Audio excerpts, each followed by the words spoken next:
السلام عليكم، مرحبا بكم في قناتي. جا في خاطرك باش ديري طاجين زيتون وانتي تكوني شاريته وما مبيتته لا في الفرينه لا والو. اروحي نوري كيفاش ديري الزيتون، يعني طيبيه مباشره بلا ما تبيتيه في الفرينه ويجيك شباب وما يجيكش قعمر. اذا حكمت الزيتون تاعي شللته غايه ودرته فوق الغاز، يعني طبخ ليه لمده 10 دقائق. بعد ما طبخ ليه روح شللته وصفيته وعاود طبخته للمره الثانيه. درت فيه طرونش تاع لي ودرت فيه مغرف تاع سكر وخليته ثاني يطبخ ليه لمده 10 دقائق. كي يطبخ لك روحي شليه وصفيه وخليه بجهه. بالنسبه للمرق درت شويه دهن، درت الدجاج كما راكم تشوفوا. الدجاج كل واحد واش يبغي يدير، تبغي ديري تاع الغنمي ثاني ديري تاع الغنمي.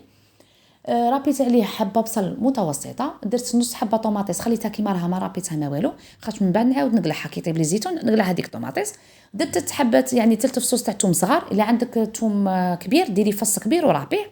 درت هذاك الزيتون لي زيبيس، درت شويه ملح شويه حرور شويه كركم ودرت عود تاع قرفه، مرقت بالماء حامي وخليته يطيب لمده 30 دقيقه.